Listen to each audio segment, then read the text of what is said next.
Hello, welcome to SPRT family kitchen.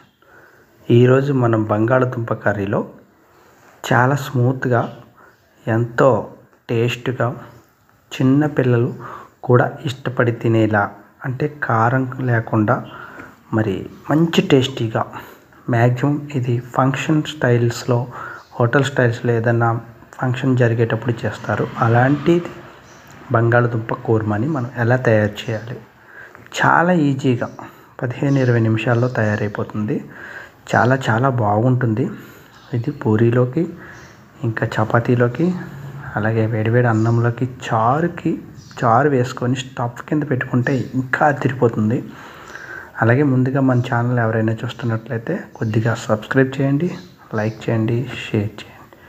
అలాగే మన ఛానల్లో ఏమైనా మీకు నచ్చినట్టయితే మీ ఫ్రెండ్స్ అండ్ ఫ్యామిలీకి షేర్ చేసి కొంచెం సజెస్ట్ చేయండి.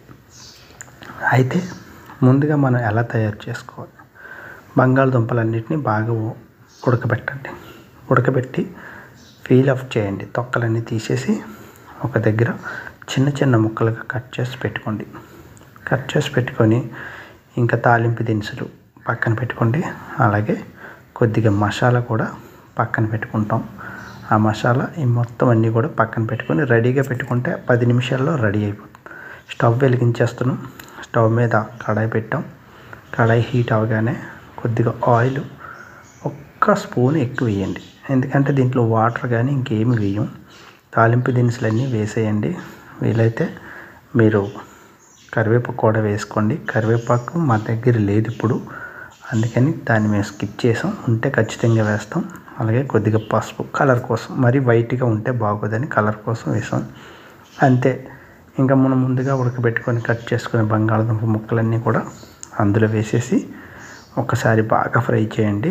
ఒక 2 మినిట్స్ ఫ్రై చేయండి. ఫ్రై చేసేటప్పుడు కొద్దిగా చూసుకోండి, బయటికి వచ్చేస్తుంటాయి ముక్కలు, కానీ చూసి జాగ్రత్తగా ఫ్రై చేస్తే చాలా చాలా బాగుంటుంది రెసిపీ. కొద్దిగా సాల్ట్ వేసేసుకోండి, ఎందుకంటే సాల్ట్ అనేది ప్రతి ముక్కకి పట్టాలి కాబట్టి మనం కలిపేటప్పుడే ప్రతి ఐటెంకి మనకు బాగా పడితే చాలా బాగుంటుంది. ఇంకా అంతేనండి.